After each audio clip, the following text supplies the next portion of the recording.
Hi everyone, and thank you for joining if you're joining live. My name is Phoebe Tickell, and I'm really excited to be hosting this webinar on the topic of distributed governance, radical social protocols, and open source technology with Alanna Irving.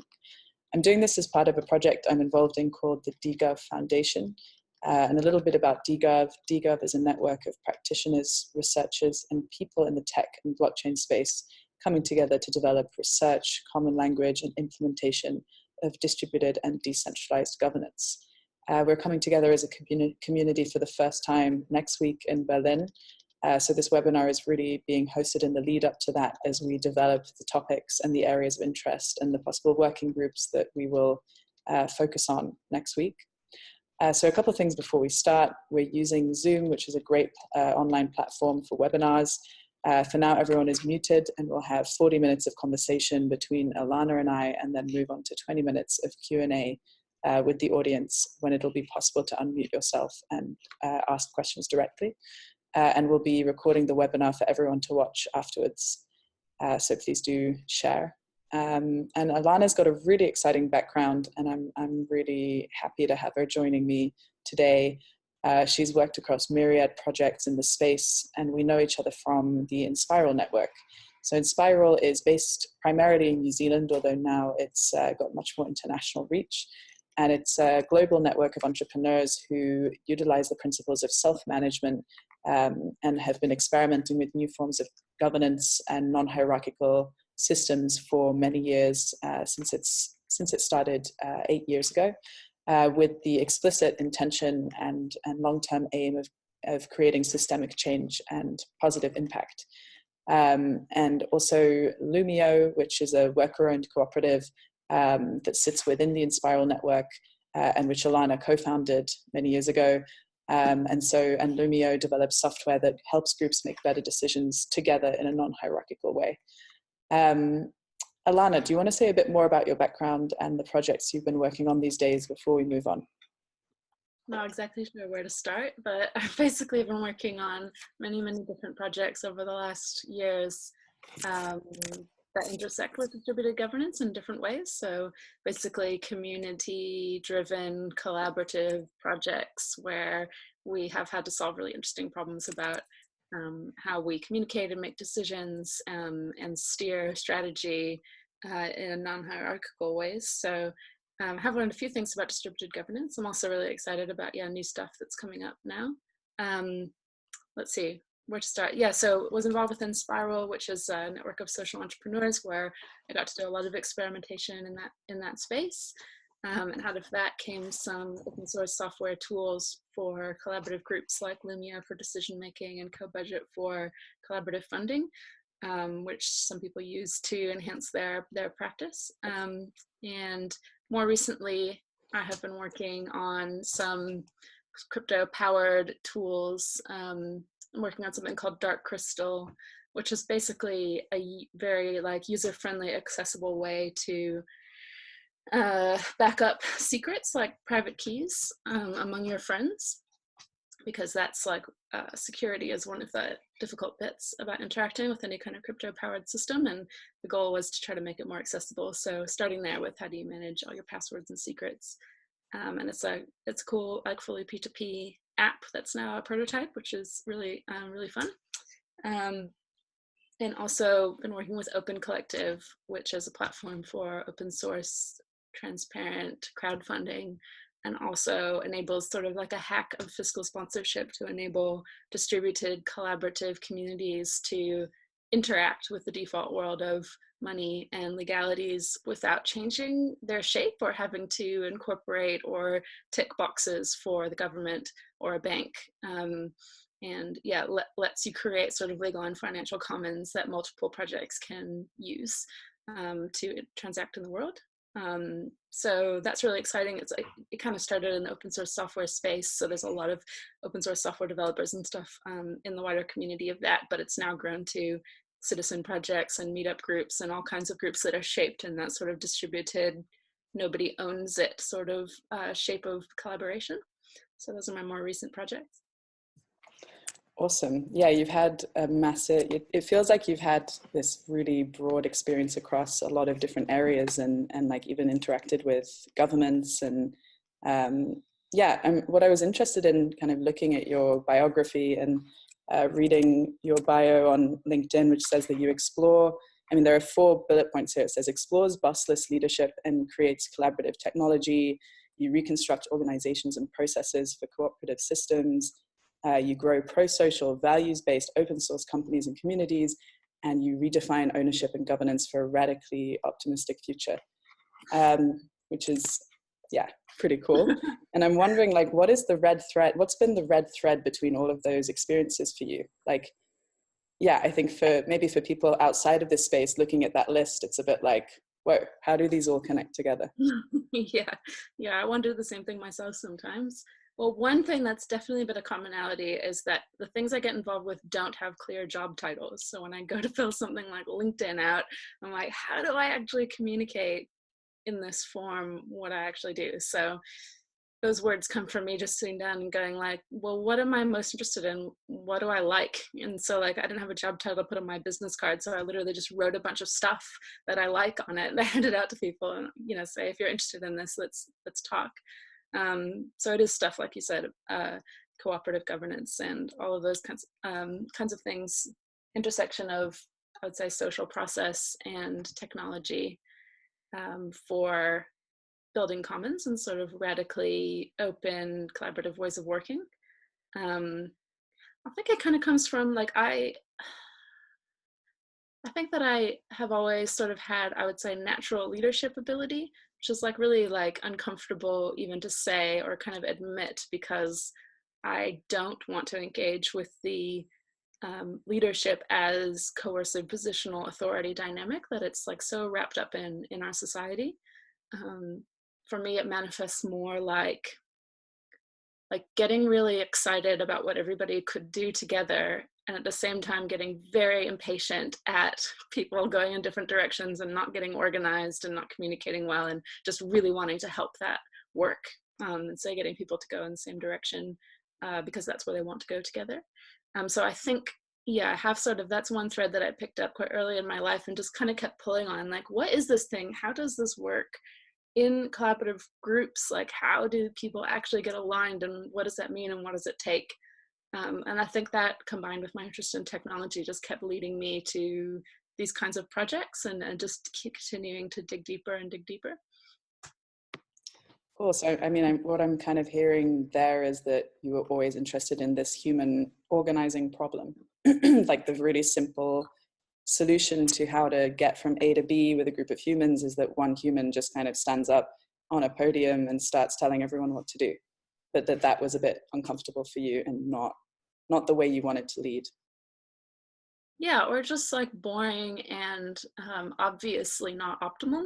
Mm-hmm. Like that is such a, to me, it seems like such an obviously non-optimal way of going about things, because you're just not going to hear all of the good ideas that people have or the experiences that they're bringing or the different perspectives. Mm-hmm. And I think a lot of times people say, oh yeah, well, but it's too slow, or it's too hard, or it's too messy to do it any other way. Mm-hmm. I think it's messy to do it in the hierarchical way, because there's so many things you're not going to know. People are going to get alienated, upset. Yeah, I think that it's a question of, do you want to invest earlier and put the time in earlier, or do you want to be dealing with the mess later? Yeah, I think. Yeah, and I guess that's a little bit like the externalities on the environment. Like we say that it's like you're saying that people say it's less messy, but actually how much more messy is it also on the lives of the humans involved? Absolutely. And I think there are externalities that hierarchical corporations or governments, for example, put in the human side. Like how many people have had like deeply troubling or abusive or alienating experiences at work or with like power dynamics that are really messed up in different situations. I think a lot of people, like everybody I know pretty much has some experience with that, and that's like a massive drain on human potential. Yeah. So this webinar topic is governance, like distributed governance. And it's a word that's just being thrown around like all the time right now. Like I'm just finding that suddenly in the last couple of years, yeah, everybody's talking about it. So what for you does governance really mean, and what does that word really encompass, just for anyone who's watching who maybe isn't talking about governance all the time? I was hoping you were going to tell me, because I was like, it means so many different things. I've come to find out. Well, what does it mean to you? Yes, I've had a fair amount of experience in like governance in the sort of traditional sense of like, okay, we've got a board of directors, what do they do? Mm-hmm. Or what is that similar layer in the distributed way? How does that function in a group or with a project? So I guess that's like my experiences around those sorts of shapes of governance. So I think about that. And to me, in those kinds of situations, it's governance creates the frame or creates the condition for emergence to happen in a way that we hope will go in the direction that we want to go. And I think anytime it crosses over into dictating how execution happens, or what somebody should do in a specific situation, as opposed to a more axiomatic or generalizable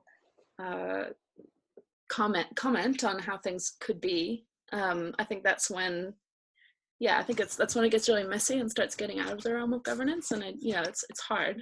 I think it's hard when you are trying to steer something in that way to not get in there. But I think that like for the governance and execution to form that really good feedback loop, I think there has to be that awareness of how they're different. And that like governance's goal should be to enable and support in any way possible the execution, and to be a huge source of energy and motivation and cheering, and also help to figure out maybe where should the edges be that we're not going to go outside. I think that people use governance to mean lots of different things. Like in an open source project, it can mean something quite different, which is literally like who has, commit access or something, who makes those decisions that then, affect a lot of different things or different people in the project. Some people think about governance and they just think about voting, or perhaps making laws, like in the legal sense of governance. It's almost so broad a term that it's hard to talk about. So I guess to me, governance makes sense to talk about when you can say governance in a context or governance in a certain frame, and then it's useful to kind of draw out, okay, what does this mean? What function are we hoping that this will have? Right. And I think you're absolutely right. And governance means different things to different people. And I've heard some people define governance really like strictly as it's who owns the assets, like just that. Like whether it's human assets or physical assets or legal assets, and then others have a much kind of more utopian or broad definition of the word of like it's how we coordinate humans together in an emergent way. And I think it's just really good in a way. Yes, it's becoming a buzzword, but on the other hand, it's great that people are engaging with that, because I think historically it's been people with power who get to just automatically engage with the governance of, say, a company or a project, and everybody else who just joins later on just kind of slots in. So I think it's really exciting that people are talking about power and transparency and decision making and these things that are actually quite invisible, but really important.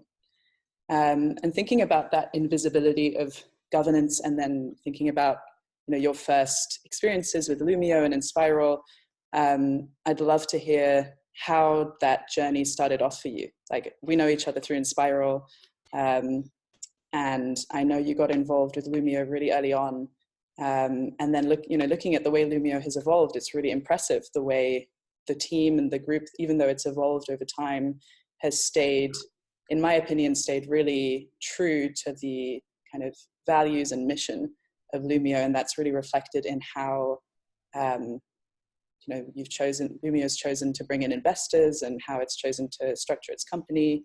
So yeah, I'd love to hear a bit about what that experience was like with Lumio, and why did Lumio not end up sucking in terms of governance? How did you guys do that?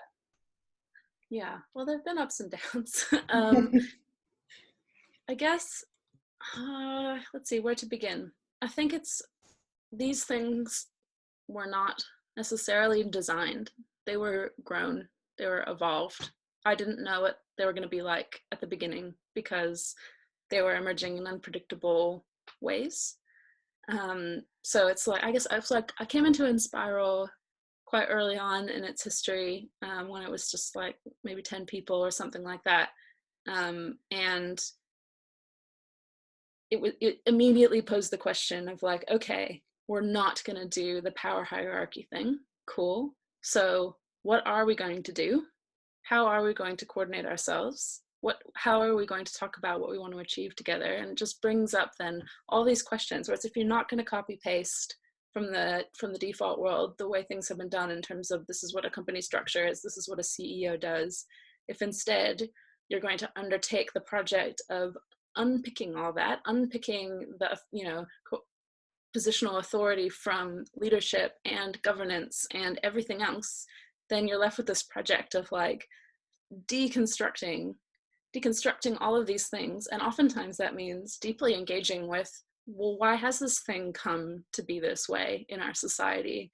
What is the 400-year history of the evolution of the corporate form and that kind of stuff? So there was a bit of thinking about that. There was a bit of like, throwing things out completely, and starting from scratch and working really hard, only to realize you've come around full circle to the way that, oh, there's a good reason it's like this at most companies. I guess we're going to do that. And then other times, doing that and realizing, okay, we've come to somewhere really different. We have to we're going to try it out. We don't actually know how this is going to work, but it feels better, or it's more aligned with our values, or when we do it this way, we find we are talking to each other better or creating things together more. So that's kind of how it was. It started as just a lot of questions and a lot of tasks of deconstruction and not knowing what was going to happen. So I'm in Spiral. So I kind of like was one of the co-founders of Lumio at the beginning, which was like 2012, and I had been at Inspiral since 2011. And then I ended up sort of taking this dual role as like a Lumio cooperative member and participating in that evolution. And then also we started the Inspiral Foundation around that time, which became sort of the meta level of Inspiral. Inspiral being made up of lots of people and companies, but the Inspiral Foundation being intended as, I don't know, you could think about it as a hub or an umbrella or the ether in between or something like that. And truly did not know what role it should take. We decided you have to have a board. There's some funny things about existing in the world, which is like, okay, cool. If we want this to be a company, if we want to have a bank account, then we need to have a company. Then we need to put names down here on the company registration form about who's the director. And then it's like, okay, in this context, what does that actually mean? What are we going to do? That's an opportunity. Maybe it's a constraint. And to be honest, like I knew very little going in and learned by doing. And by making mistakes, a lot of mistakes, and going in circles and 2 steps forward, 1 step back. Yeah, and I think that's really relevant to a lot of people probably watching and who will be watching right now, because I feel like with the explosion of blockchain and these new technologies, distributed technologies that are enabling us to think about new forms of governance, we've got a lot of people jumping in who have done very little reading about historical examples of governance, and like people who have come to the space from, say, a technical background, and who are kind of entering the sandbox of governance and legal structures and how do we organize humans, and kind of just coming up with things and trying them out and seeing what works and what doesn't. So one question I have for you is, do you think, like, in what ways is that really great, having that kind of sandbox, first time, like beginner's mind feel to the space? And in what ways is that limited, or what kind of advice might you have for people who are starting out with experimenting with new forms of governance right now? I'm a big fan of experimenting. I think it's awesome. And I think that I don't really think you learn this stuff from a book so much. I think you really do learn it by doing.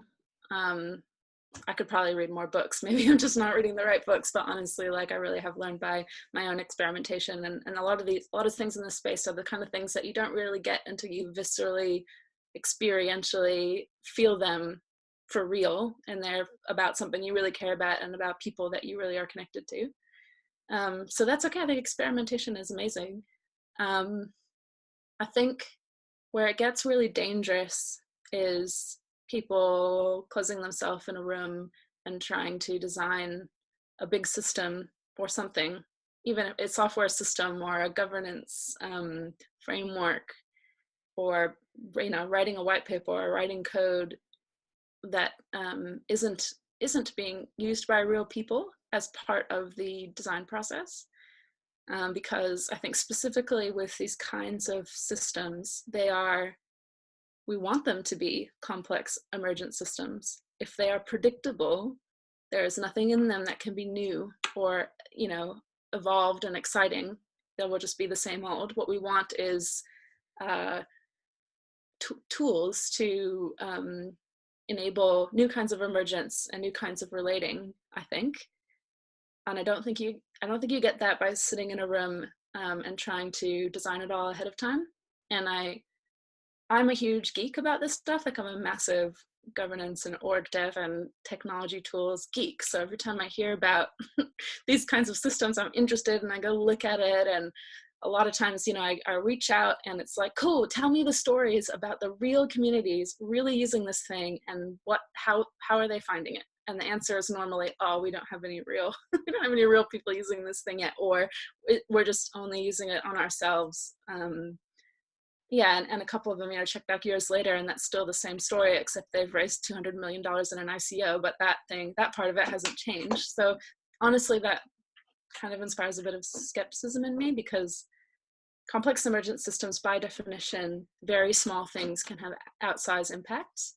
And especially if the people making it are all very similar in certain ways, you're going to have blind spots, or you're going to have very unpredictable effects, compounding unintentional incentives. Like I've seen this many, many times. Like so many times I have been like, okay, you got to start somewhere. So I'm like, I'm going to make a thing and ask people to engage with it and see what happens. So many times what emerges is completely different than I thought, sometimes in a good way, sometimes in a bad way.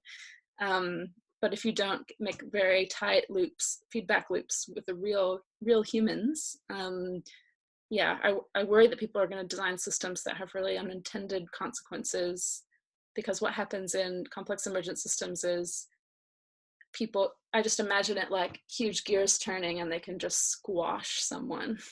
Even if you don't mean to, systemically, those kinds of things can emerge, and it can be very dangerous to people.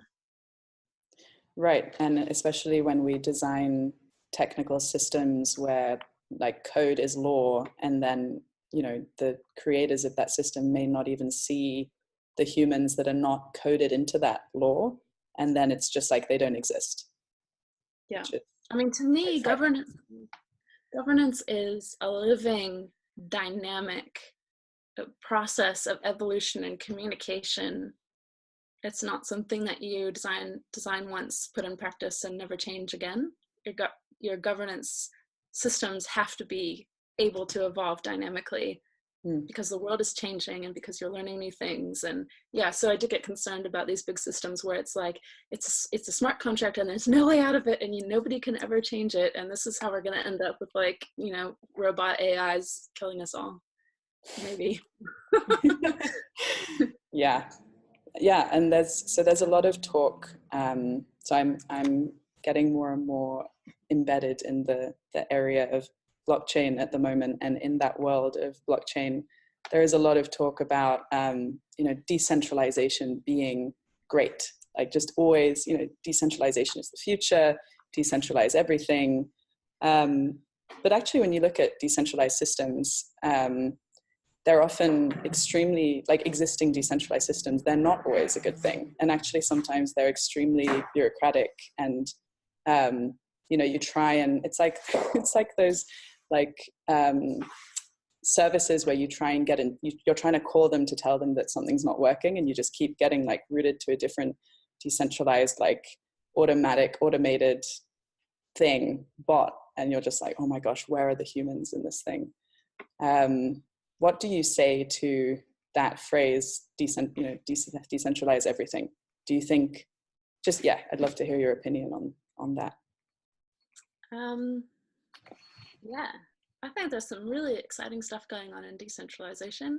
I'm kind of involved with the Secure Scuttlebutt community. That's the protocol that this project Dark Crystal that I mentioned is being built on. And a lot of people that I'm close with or collaborate with are very involved in it. And that is, yeah, it's a decentralized protocol on which a bunch of different kinds of apps have been built for things like social networking and yeah, different things. I guess the reason why I'm interested in that community is because it was built from the ground up. It was definitely we're building the train while the train is moving kind of emerging thing. It wasn't something that was conceived and built and then sometime in the future real people will be in it. So it's a really sort of hackers in the garage like making something, and then other people being like, oh, what are you doing? We come in there and I'll make something too, you know, kind of thing that's emerging and growing. But it's a really cool space for talking about these things or experimenting exactly with these kinds of questions. And I guess one really interesting thing that's been coming out recently around governance is, you know, if we're going to be talking to each other on this decentralized protocol and thinking about technology in decentralized ways, the human layer of that, there's an opportunity for decentralization there as well. So for example, the Secure Scuttlebutt community has had, you know, there's a lot of random crypto money floating around right now. And so it's sort of had like different pots of money dropped on it in different ways, and communities sort of making a explicit decision not to decide one way to deal with money or to give out grants or to process this stuff, but explicitly to, okay, well, for each instance of this has a different context, has slightly different people involved, and each one should be different and the whole approach should be decentralized. So one pot of money was split into $5,000 chunks and like given out as grants that, you know, had a process, that one process over here. Another one was, there was like, you know, people came up with bounties of like this and this and this need to be built, and if you do it then you get to claim these funds. Another one is currently being distributed where they brought together a council of people and very explicitly saying, this is not the Scuttlebutt Council, this is this grant, this time council, and all we're committing to is trying it and then having a retrospective afterwards and sharing how it went. And so there's all of these really interesting learnings and experimentations popping up in different parts of the network. So I think like at every turn we need to ask ourselves, not just that decentralization is good, or good or bad, but like, what is the unique opportunity in a decentralized paradigm? What can we do here that's not possible to do in a centralized paradigm? Because a lot of what I see getting hyped in the like blockchain, sorry, the whole blockchain. Mix.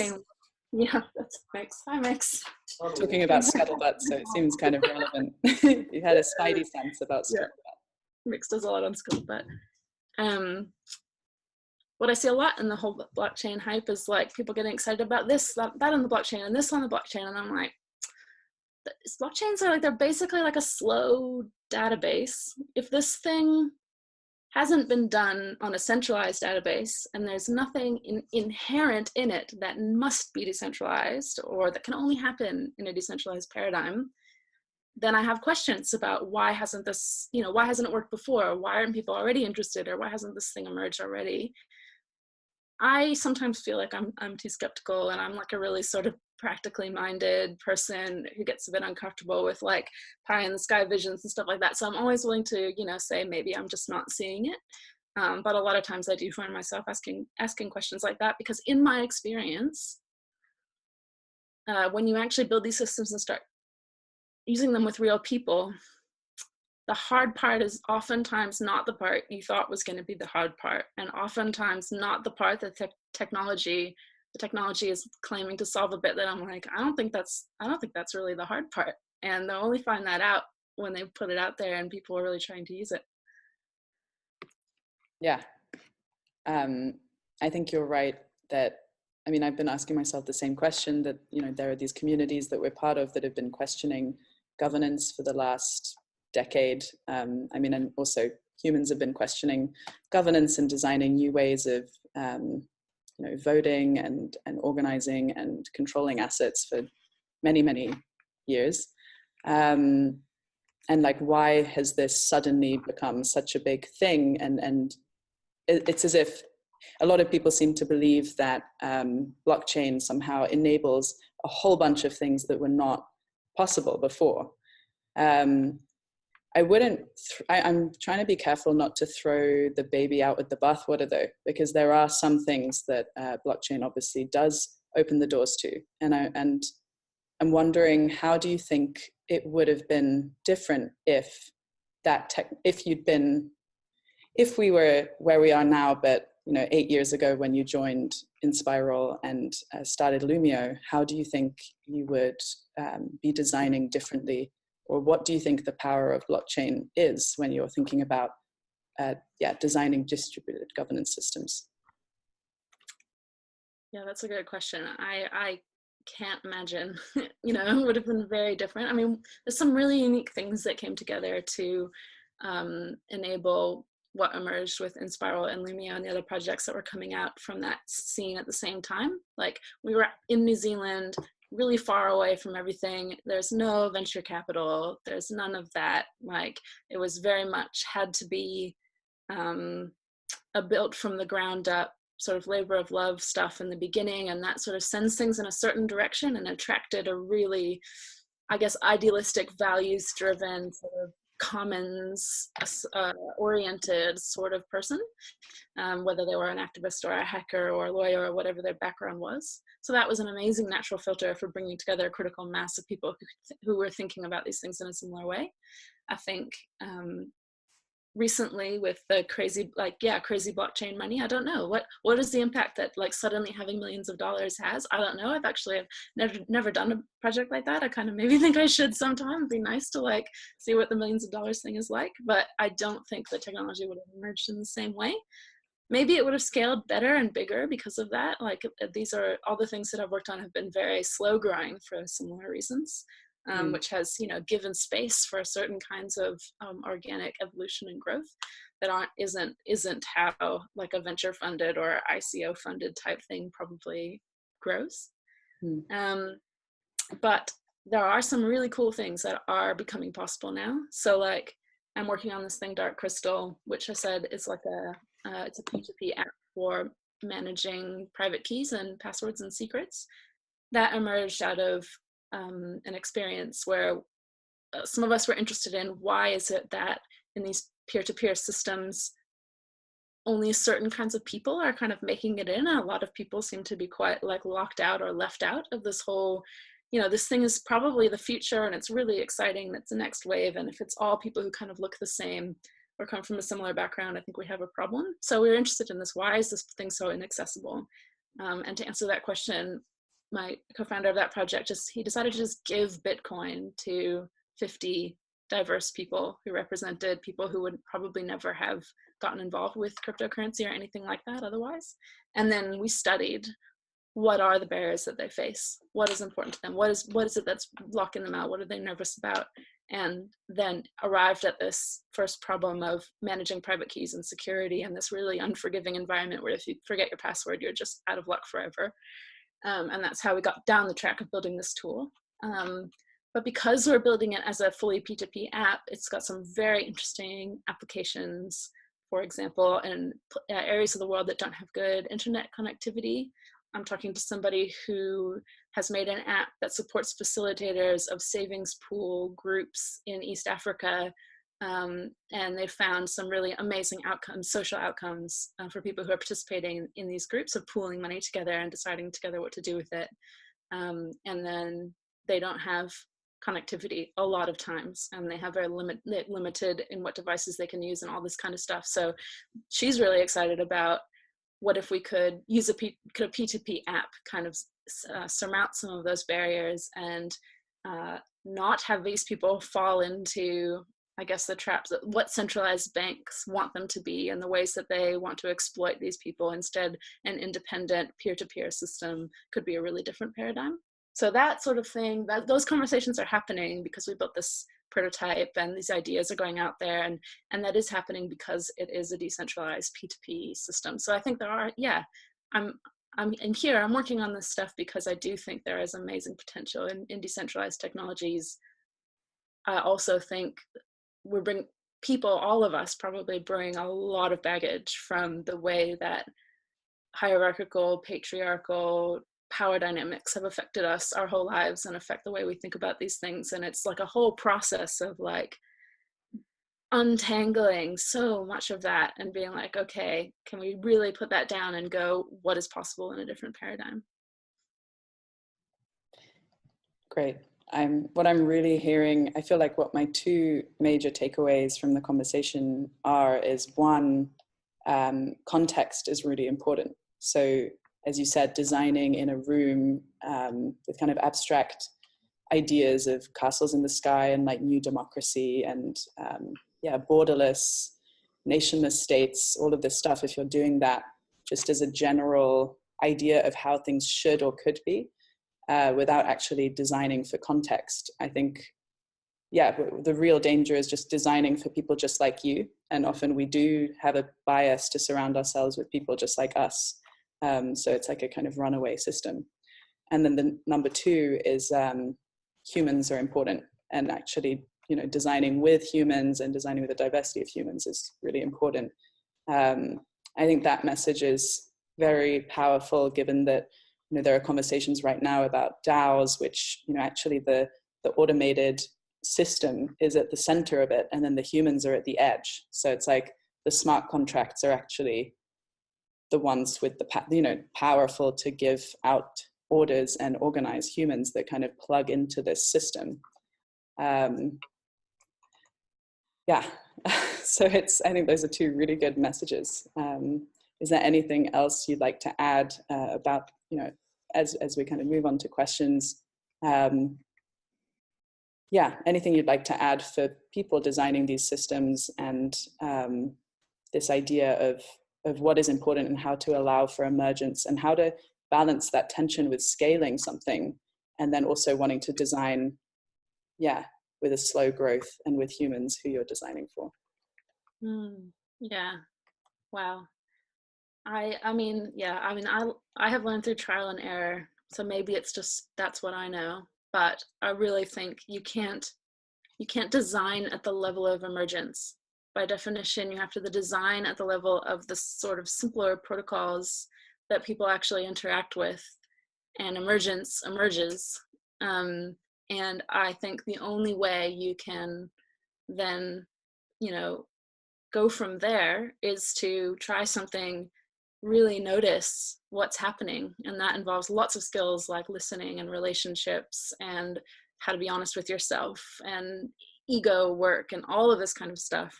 But to really notice and observe what's emerging and then change something and see what emerges and really be willing to commit to that process. And so I'm interested and want to support all of these experiments. And what I have to say is, tell me the stories of the real people and the communities that are using your systems. That's what I want to hear about. I want to hear about what you learned. I want to hear about what happened that you didn't expect, because that means emergence is actually happening. And I want to hear what's new, what's possible in these new communities. I'm hearing so much excitement about what could be possible, but what excites me is the real stories of when people actually try it. And that includes when it doesn't work that well. Like, to be honest, the only stories I'm that familiar with of fully implemented experiments using these systems to try to run an organization are stories of all the ways that it didn't work the way they thought it would. So those are valuable too. And it's only through all of those stories and talking to each other and listening and experimenting and building more experiments that we're actually going to work towards something that's usable or something that has the kinds of emergence that we're hoping. Awesome. I think that's great advice to everyone. Yeah, everyone listening, and yeah, the phrase distributed leadership comes to mind. And I know you wrote a really great article on like different forms of leadership, and yeah, it seems as if there are these qualities that are really necessary to actually design distributed systems and horizontal practices. Mm. Yeah, and I think people have to be willing to look at themselves frankly and say, who's here? Who's not here? Who is not finding this accessible? Who is not being invited? Who is this working for? Who is it not working for? Is this having an actual impact on justice in our world? Is this having an impact on human suffering?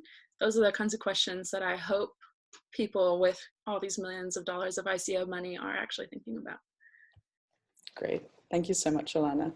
So I'm going to open the floor to questions. I think you should have the ability to raise your, like click a button that raises a hand. Or if you unmute, or just unmute everyone. Can you unmute see. yourselves? Yes. Yes, great. So let's go and yeah, let's have some questions. And please introduce yourself, just like name and where you're calling from if possible. Go for it, Victor. Okay, thank you. So I'm Victor Saunders. I'm from southern Sweden. I'm involved in Scuttlebutt not a little bit, so I know some things about that.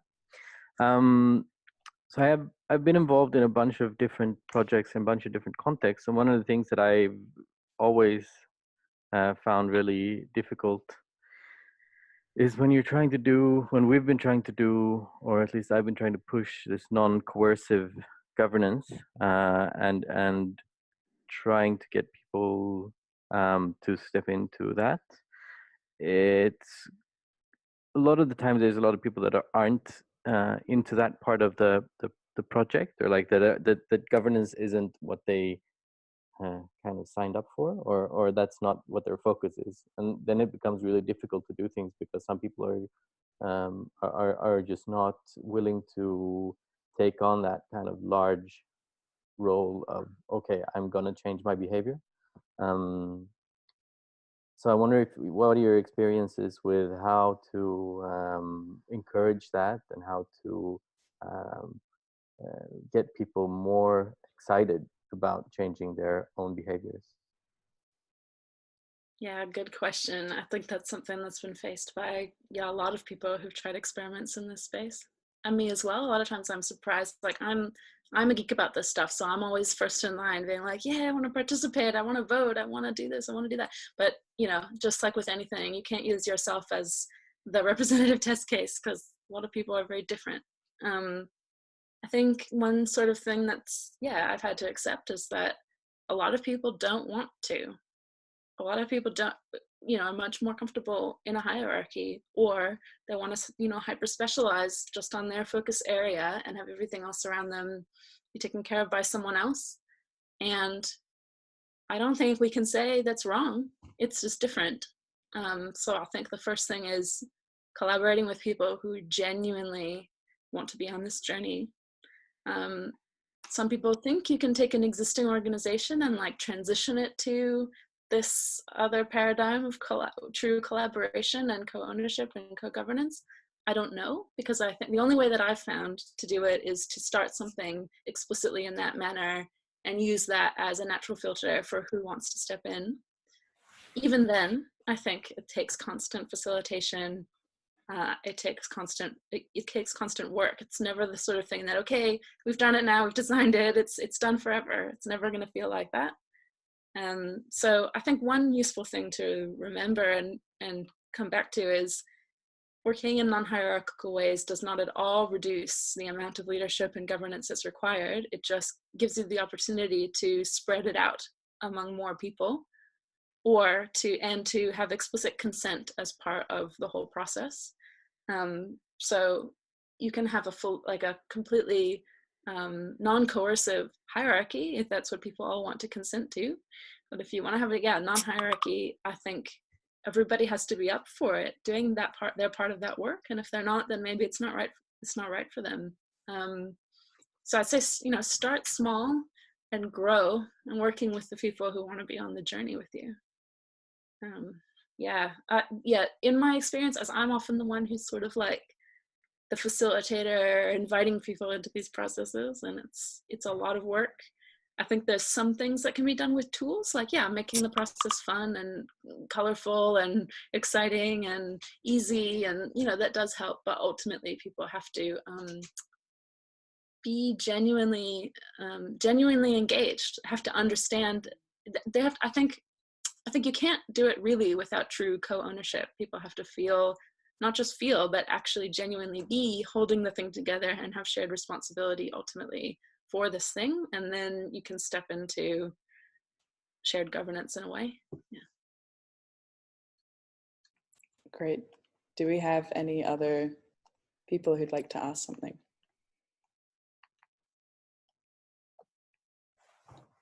I have many more questions, so if not, that's totally fine. Oh, Martin, were you saying something? Yeah, so I introduce myself first. So I'm actually I'm a chemist, and I just stepped into this field, but I'm now working at the Akasha project. It's a experimental social media platform. It's working with Ethereum and IPFS, and so now we build kind of a research team, and no, and I just wanted to add to maybe what Victor said, and add a question to it. That it seems when you start a group now, that's kind of a core team of 10 people. Sometimes it feels you have 50%, sometimes 70% on kind of on board with kind of a distributed governance approach. But then others are not. You feel that not everyone always is really. So is there a critical minimum size from which you start and then you add? And can you? But then you don't want to add only those that really play according to this rules, right? So what's the size that you started with in terms of team, and then when can you grow it? Yeah, it's a really good question. I think you can start at any size. You can start with one. You can start with two and go from there. I think if you're starting with a small team, like every time that you increase the size, the team will have different needs. For example, as things get bigger, as there's more people, you have to have a little bit more explicitness in your protocols and how we're communicating, and maybe we write more things down. There's kind of really practical things for actually how you keep people on the same page. Whereas if it's just, maybe 3 people having a meeting once a week, you can actually talk to everyone about how they're feeling about everything, but those things don't scale. So what I've seen often happen in teams that are hyper-focused on, say, like building a piece of software and not thinking very much about how are we working together, what is the shape of this organization, they'll grow and grow and grow, and then at some point, there's usually like a crisis around maybe 10 people, 20 people, depending on how they're working together. And then when there's a crisis, then, oh no, we need more systems, we need rules, we need agreements. And then they put some of those in, and then they grow and grow and grow. And then there's like another crisis at 50 people. I think it's a really stressful way to do it. On the other hand, I think I've equally seen people putting too much structure and spending so much time talking about, oh yeah, what is the rules going to be? What is the governance going to be? Like way before that's really needed. And actually what you need to do is leave some space for things to emerge, for the group to grow, for the culture to form a little bit. So I think that sense of when is the right time to take a snapshot and go, this is what we're doing now, I'm going to write it down. We need to maybe actually explicitly agree. And when is the right time to wait and allow for more emergence or more evolution before pinning it down? I think that's really tricky, and it's a skill that you develop over time. I think I've learned enough that I know that problem is there, at least. I don't know if I've learned enough to get it right all the time. But I found that people have sometimes really difficult reactions to things like we should make this explicit, or write down what our protocol is here. People, maybe because of their past experiences, have fear about, if we write it down, that means it could never change, or if we write it down, that means we will be oppressed by it. I think if you can have a culture of, celebrating clarity when clarity is reached, celebrating being able to communicate, or perhaps like celebrate being able to onboard a new person and actually tell them this is what we do here, and also hold all of those things lightly so that they can evolve. And I think what that looks like is having a culture and a practice around talking about, hey, is this still working for us? Do we want to change it? Feeling a sense of shared ownership over all of those agreements and all of those rules. And, I think everybody knows what it feels like when you let them go stale. It feels like you're, some bureaucracy that is no longer relevant to you. And I think everybody knows what it feels like when you don't have the clarity and it's just really too chaotic. It's just always a balancing act. And as you scale up, that balancing act just gets, bigger and bigger and bigger. So sorry, I don't have an easy answer for you. I think that is like, this is the work. And this is why this work is an active, dynamic, constantly balancing kind of work. Mm-hmm. Thanks. Cool. Well, I'd love to hear, like, if you are all working on actual are you working on distributed governance systems, or are you trying to implement this stuff in your projects? I guess, like I said, I'm like a really practical person, and I like to be able to grab onto like what is the real life things that are happening that are causing people to be interested in these topics. Sorry, Phoebe, is that okay if I ask that? Of course, yeah. I can see Steve's got his hand up. Oh, cool. Well, actually, it might be relevant. I got sick once, and a whole team of doctors came, and I was really grateful for hierarchy and also bureaucracy, because it was an emergency. And there are some really, really good things for hierarchy. It's not actually about patriarchy.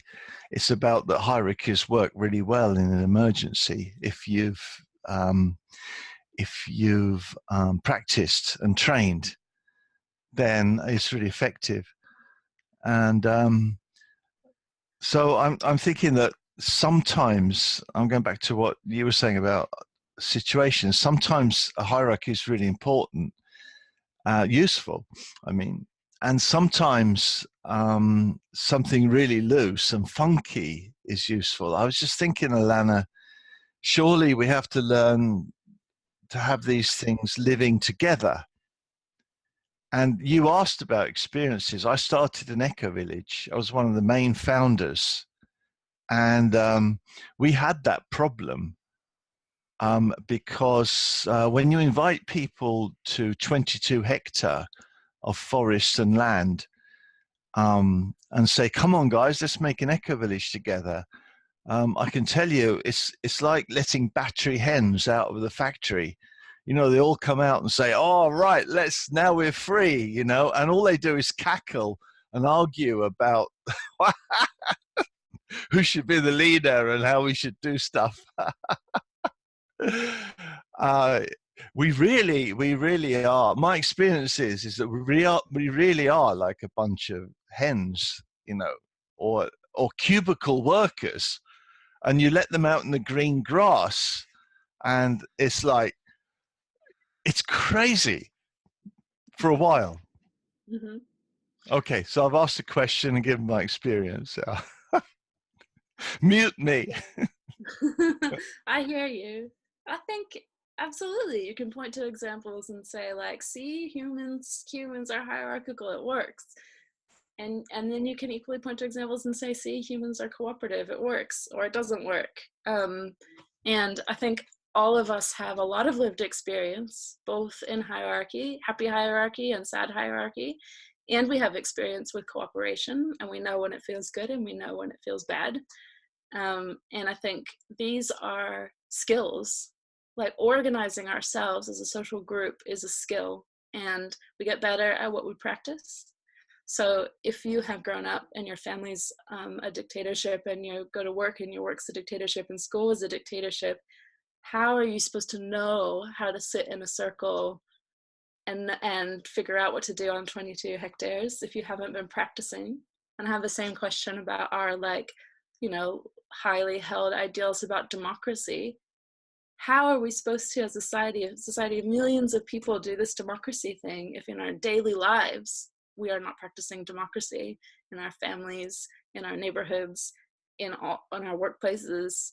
These are all opportunities to practice.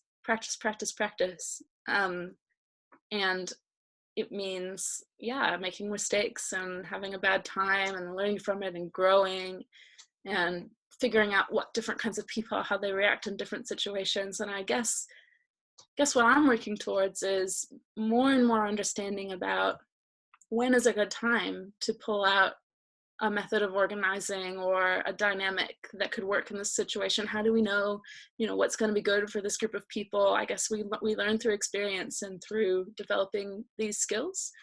And a lot of times I talk to people who are sort of entering on this journey, and they basically feel like, oh, I have to read so many books, and there's so many people who've done so many things. Or maybe older people feeling like, oh, the younger generation, they're just repeating all of the same learnings that we went through on our eco farm 20 years ago. I think that, yeah, like I said, some of this learning you only can get by doing, and you can only get by sitting in the circle and having the experience, or you know, opting into what does it feel like to opt into a hierarchy? What does it feel like to be so secure in your personal sense of power and agency that it feels totally fine to be like, yeah, I'm going to follow you because that makes the most sense in this instance? What does it feel like to have such a good and nuanced working relationship with a group of people that you come together and you sort of just click into the shape for the context that you're in, and it's not a comment on who's better than somebody else, and it's not about making someone feel big or small, and it's not about everybody being exactly the same. It's about what are we here to do together? How do we support ourselves to do what we want to do and to continue to grow and to have relationships? So that to me is part of the goal. And I'll be completely frank, like I've practiced that a lot in the 3 people scale and the 10 people scale and the maybe a couple hundred people scale, but I don't know how we do it at the thousands of people and the millions of people scale. I have serious questions about whether that scales or whether that's even the goal. The nation state has been one experiment. Obviously it has pros and cons. You know, I'm interested in what is like a bunch of smaller federated communities look like. What does it look like when we're not going for, you know, global consensus? We're going for something else. We're going for happy or like, you know, harmonious diversity, or however you want to say it. I don't know. Honestly, I don't know the answer. I don't know whether we should be aiming for that large scale, but that seems to be where a lot of the people in the space, especially in the blockchain space, seem to want to jump to. I'm designing it because it's scalable to millions and millions of people, and okay, maybe people are like way more visionary than I am and can figure that out, but I personally feel like I still have a lot to learn at the level of 3 people and 10 people and 200 people. Great. I think we've got to finish now because we're finishing up on the hour, but thank you so much, Alanna. It's been really special to have you and hear your perspective from all your experience, and it's just super relevant, I think, to a lot of the projects going on right now. I will make sure to drop the links to all the projects that you mentioned in the description. I'll upload this recording on Vimeo and YouTube. And if you've got any other links, just send me a message. But thanks so much, and have a great night. Bye. Thank you everyone for coming.